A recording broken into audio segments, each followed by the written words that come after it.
Right. Tell you, man. Yeah.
What's up, everyone? My name's Abraham, and we are live on the set of this week's episode of The Breakdown. Thank you so much for tuning in with us. If you've never joined us, you've never watched what The Breakdown is, we spend just some time breaking down the message from the day before on Sunday, and it was an incredible message shared by Pastor Abe and Pastor Crystal. And on the set of The Breakdown, we actually spend some time with some special people who call the Heart Rev their home. They're a part of the Familia. And so I have Oscar, Griselda, and Brad. How are you guys doing tonight? Thank you. Thank you for All right. So us. we just started November. And so just to kind of like kick this off and allow the people at home to kind of learn a little bit about you guys, everybody knows and loves that Thanksgiving is on its way. So I want to ask you, what is your favorite dish on Thanksgiving? Wow. Oh, man. I would say the ham for some reason. The ham. Like ham all day, you know what I mean? Jamon. Like the ham for me. Okay. All right. Griselda? Me will be the turkey. Okay, the turkey. All right. All right. So for me, that's unpacking a whole thing right there. So I cook the Thanksgiving dinner at the house. Okay. Like the whole thing. Oh, man. The whole All spread, right. Party at Brad, though? But yeah, I have to say my favorite out of all that is the mac and cheese. Kids love that too. Okay. So, yeah. Okay. Yeah, they always ask for that. And Are you taking orders or? Yeah. Just go ahead, get in there early. Take your number. I'm not playing, man. All right. Beautiful, beautiful. All right, so we're going to get into these notes, and just yesterday, we started a new collection of messages called Family Meeting, and what's so cool is this kind of has that vibe of a family meeting, and so if you at home haven't watched the message yet, man, you need to go to our website, go to YouTube, you need to watch it and just let it fill your heart. It was phenomenal, and I'm so excited for the next few weeks that are on its way, and it was so cool to see Pastor Abe and Pastor Crystal just leading us off up here together. They have such a great just connection and delivering what was on their hearts. And so they talked about how there's the family of birth, and then you have this family of choice. And we're going to talk a bit about that at the end of our talk here in our last point. And the 3 points that were shared on Sunday were family is messy. Just because you failed doesn't mean you're a failure.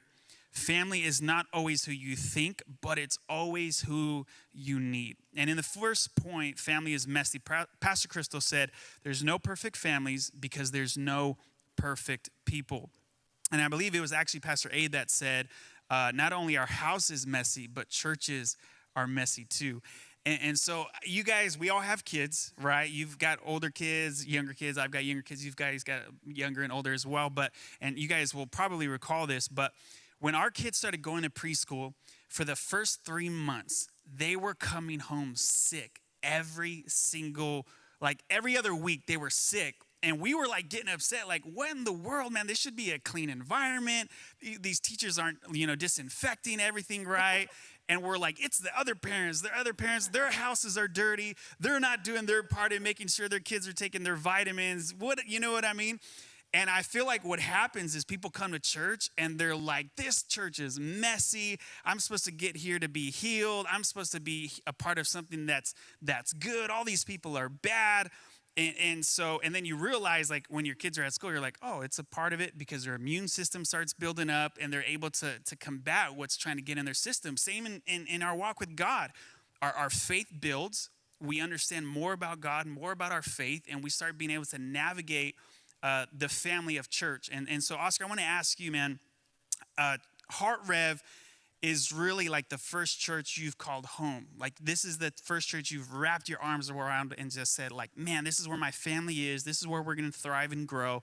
And I want to ask you, when you realize, like, hey, church is messy because families are messy, which is your family, my family, your family. We're all messy, right?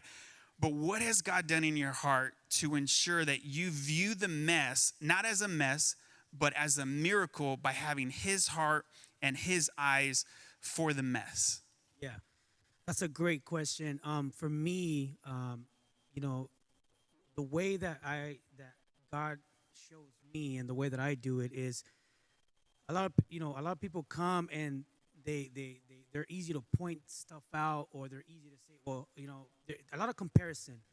So what I've learned in my walk with God is you need to take responsibility for what you can do. So a lot of people say, hey, nobody says hello or nobody calls me, but that's it. Then you have to be the one that calls. You have to be the one that goes out of your way for people, because if you don't make the change, there's going to be no change.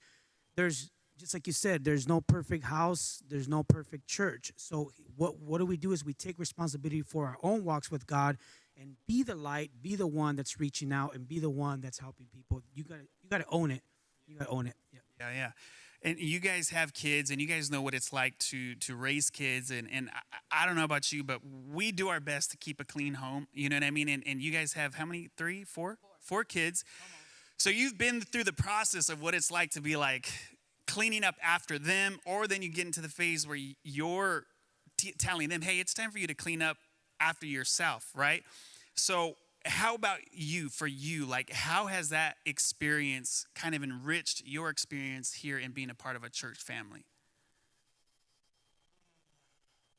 So yeah, I mean, I guess it's a good paradigm for, if there's no mess to clean, then there's no way to see any results, right?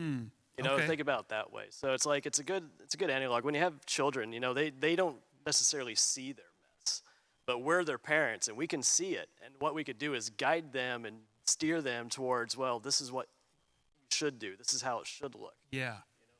For me, I guess that's a good analogy for what God does with us. It's like we might not necessarily see our mess, but He can see our mess. He can guide us in how we steer and which way we go to help fix our mess. Man, okay, that's beautiful. So, and I'm going to ask you guys this question as a couple. So, something in kind of a part of the mess question and point, Pastor Abe had referenced how one of the major things that are killing families today are people chasing fantasy instead of feeding their family. And I think they also said, like, the whole grass is always greener on the other side, but it's always actually greener where you water it. And so I want to ask you guys as a couple, you've been married for how long? 12 years. Come on, 12. Give it up in the chat. 12 years. That's incredible. Oh, when is it coming up? December 5th. December 5th. You guys get him an anniversary gift for 12 years. It's coming up. But you guys, 12 years, 4 kids in. So on this thought that Pastor Abe referenced about chasing fantasy and feeding your family, what is something that you guys have done as a couple to feed your marriage, to feed your walk with God at home, to ensure that you're not going to fall into that trap of chasing the fantasy, but feeding your family? I said prayer. Come on. Prayer is one of the things that help us so much between the kids growing up, ourselves as a couple. The prayer, we came here for the class, the marriage class. And the first thing that they told us is to pray as a couple. And it's something difficult to do. Sometimes it's difficult to pray because then you start praying and then he says one thing and I say, awkward. No, but why are you saying that? But it is. So prayer is helping us a lot to go through and guide the kids a lot, and ourselves too. So prayer, okay, prayer. Anything to add on? Listen to your wife. Yeah. I mean, that's the main thing. Yeah, happy wife, happy life, right? Speak that. All right. So another insight Pastor Abe shared was you can teach what you know, but you produce who you are. And so again, we all have kids, so we all can totally get this. But your kids have gotten to that age when they start repeating things that you say that you wouldn't necessarily say in public, that maybe you're saying at home. And I remember my son Leo, every once in a while, he might have a moment where he says, dang it, because like something didn't go right, or he says, shoot. And I'm like, hey, don't say that. And I'm like, well, oh man, this kid didn't learn this on his own. He's reproducing who he hears or who he, hears saying that. And I'm not going to say if it's me or my wife that does that, but we know who it is, babe. But I'm just kidding. She's not here, so I can say that. We're live, so they can't edit that out either. So, man, Oscar, I want to ask you, man, how important or about reproducing who you are instead of who you're pretending to be? Like, how do you keep your heart pure in that way? we're just talking about your life group and different people, but you're also a dad. And so those two things, I mean, they line up so well with one another. And how are you ensuring that you're reproducing who you are instead of who you're pretending to be? That is a powerful question. And it's funny that question was asked to me because I feel like in the last 2 weeks, I've been going through changes in my marriage, changes with my children, and it's easy to come to church and be somebody, but when you're home, you're somebody different. And when you have teenagers, you can get away with it with the little ones, but you can't get away with it with the teenagers. They'll call you out, and I love that because they put me on check. And my daughter, even last night, we had a Bible study and we were praying, and she's like, "Dad, we want to be able to come to church and sit with you more." And at first, I got defensive, right? Like, you know what? What do you mean? Like, I'm there with you, but it's not that. It's the fact that I need to be with my daughter because that's what she needs. Her dad there, and it spoke to me, and I love that because it keeps me rooted to what's important. Yeah. And again, like, I love my kids for calling me out and teaching me. Yeah. You know what I mean? And that's what I value about it, because I can't pretend to be somebody that I'm not. So, and believe me, again, I have my teenagers and I have my wife to remind me. All right. So I love that. And that's one of the things I love about marriage, and I love being a dad, is that I'm not looking to be validated by people because my kids need to do it. My wife needs to do it. And I love it. And it's a challenge, but I'm up, it's beautiful. Yeah. Like, I love it. Yeah.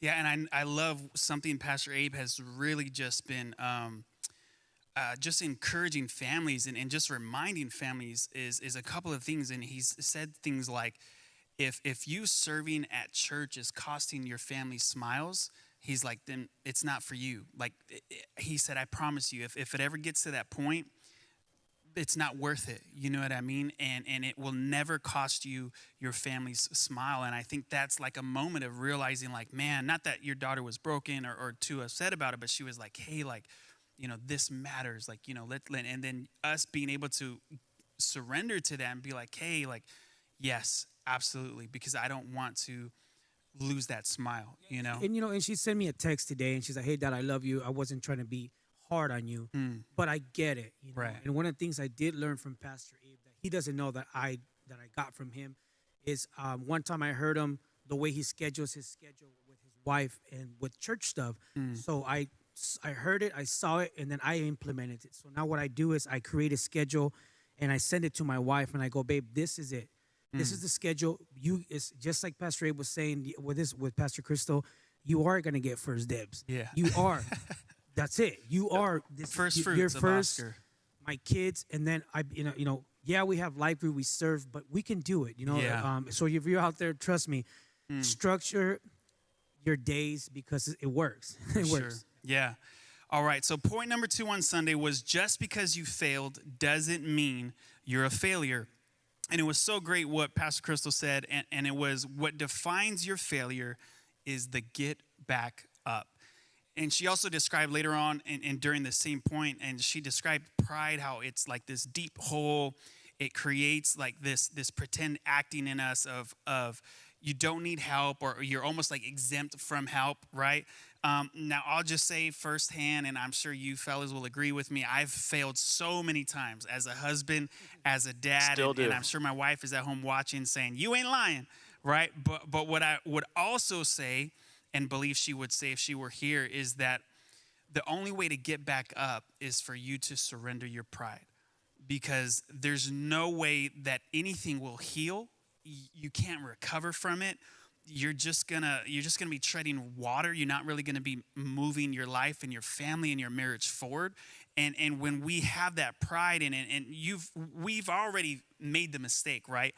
But then you double down on that mistake when you allow pride to just poison the recovery and the healing God's trying to do in your life. And Pastor Abe even said, what makes people wicked is not the sin. We're already full of sin. God knows, we all know we're going to sin. But he said what makes people wicked is their willingness to admit that they've either done wrong or they need actually to be helped up.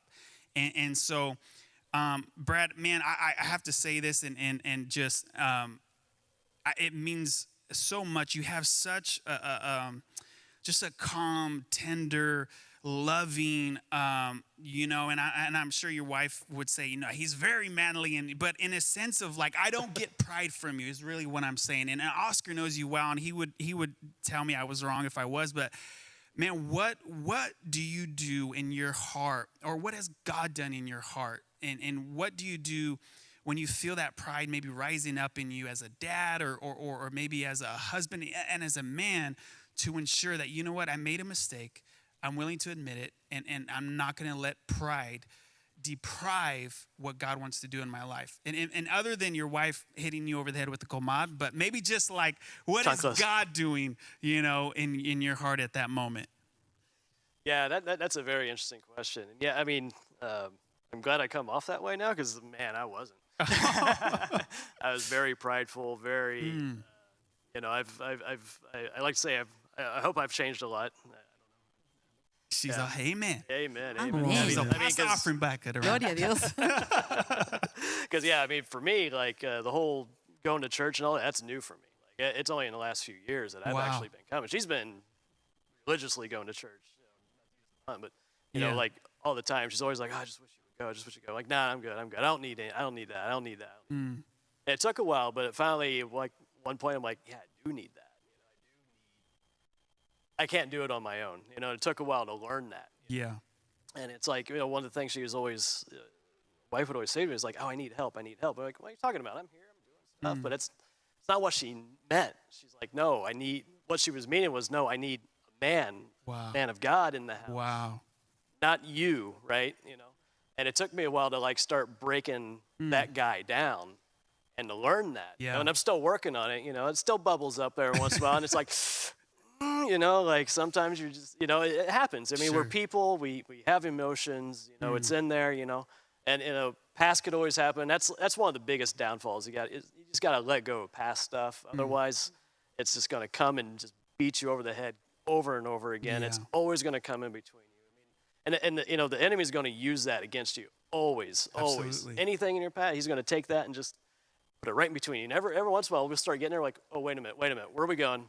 All right, we need to pray real quick because something's happening here and it's not good. Like if we keep down this path, it's going to be. Yeah.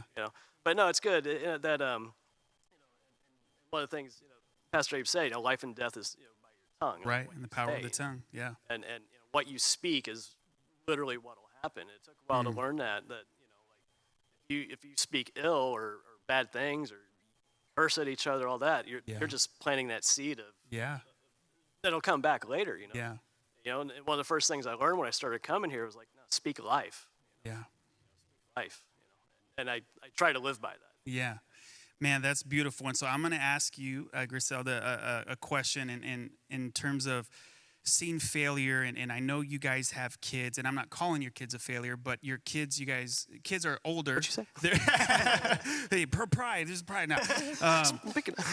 But we talked a little bit in the back, and your kids are a little bit older. And so as they get older, and you start giving that space for them to make decisions on their own, and your kids are kind of getting in that age as well, and you see them making mistakes that maybe aren't all that great, or maybe they're failing, and maybe they have that conversation with you and mom and dad.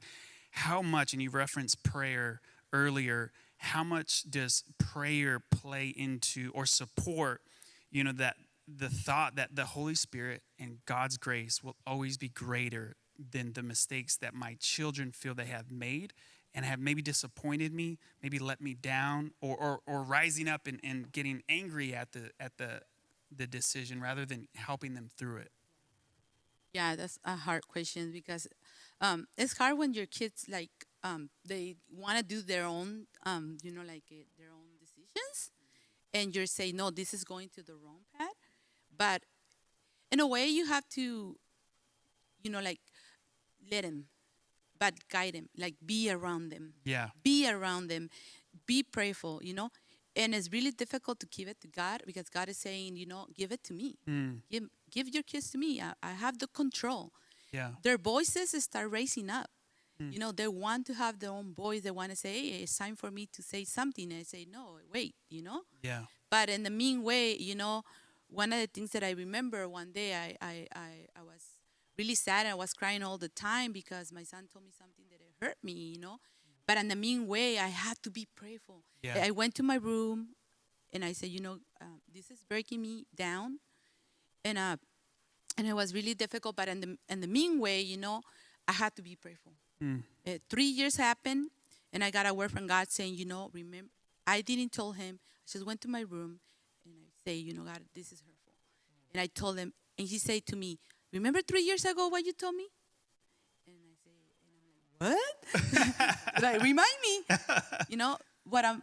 And then he said, remember you were talking about this, and then for Antonio. And he said, wait. And I'm like, from then, it's hard to just say my son is going this way or my daughter is going that way, But in the mean way, you have to be trustful. And you have to declare. One of the things that got me all the time, I hear from my pastors and everything, is about prophet over your family. Yeah. Always. Yeah. Speak over them. Speak always, what do you want to see in your family? That's what you have to say. Yeah. He is here. Come on. Yeah, because of come that. on. Come on. A lot of people praying, and not only people praying, I had to do the job. Yes. I do right. have to do the job. Yeah, I do have to get on my knees. Come on. I do need to see it, and I did, And I Yeah. can say I have him, and I have my daughters helping and serving, and that's what I'm declaring. Wow. Me and my family will serve the Lord.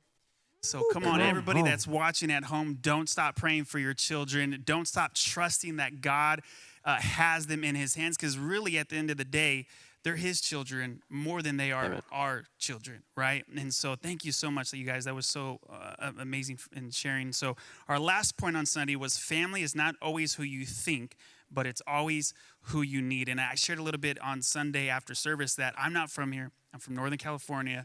My wife is from here. We moved here 6 years ago now. And so this point hit so home for me. And I remember there was a season in mine and my wife's life that we were searching for something in relationship. And God brought a couple into our lives. And it's so funny. It's not always who you think.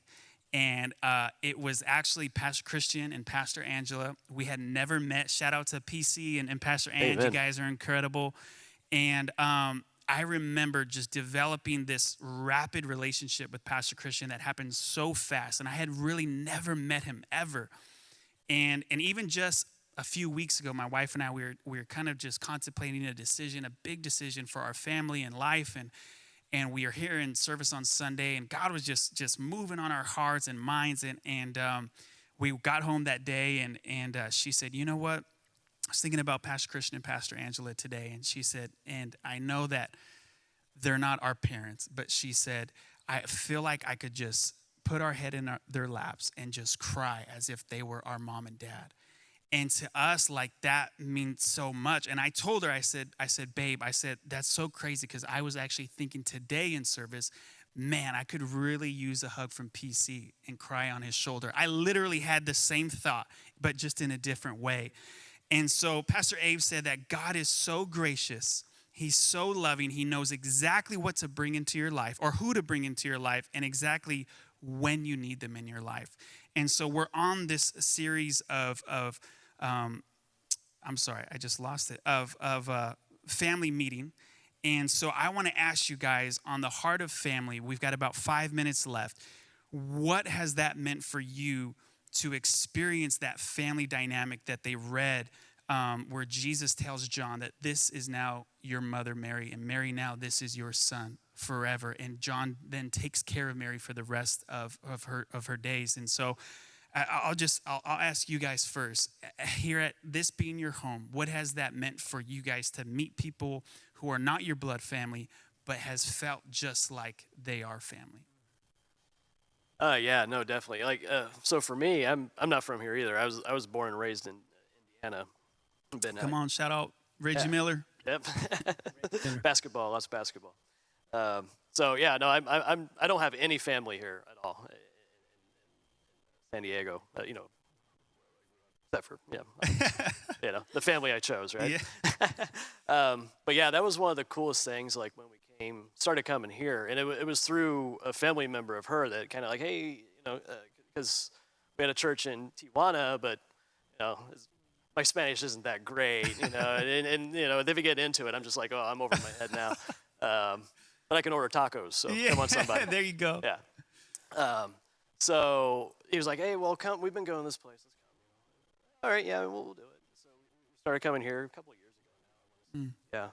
Yeah. And then we started serving downtown. And that whole time, like when we first started coming here, we didn't really know anybody. It just felt kind of weird, other than the family that was coming here. Mm-hmm. And then I don't know. One day, it's a whole other thing to unpack, but I started meeting everyone. It just kind of happened by accident. And like now, it's just like we do everything with Oscar and we're always doing stuff together now. And it's like, wow, we just all of a sudden now we have this whole other family that we didn't we were even like asking for or knew we would need. But now it comes down to it. It's like, oh my That's God, incredible. like we have this whole huge family, and we feel so much a part of. Yeah. It's like just to go from where we were to like now, it's like wow. And so you have a guy was never really going to church. Wife is praying for him. You guys come together as a family. You now meet a whole nother family you're doing life all together with, and you've come together through the banner of the blood of Jesus, and now we're all here together, sitting together, having this family conversation.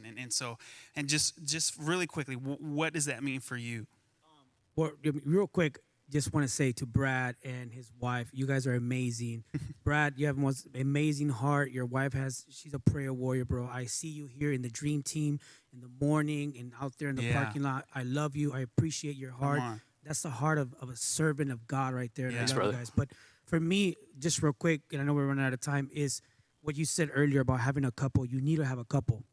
That's the couple that's, we need to have a couple to speak into us, to help us, because marriage is not easy. Well, for me, you know what I mean?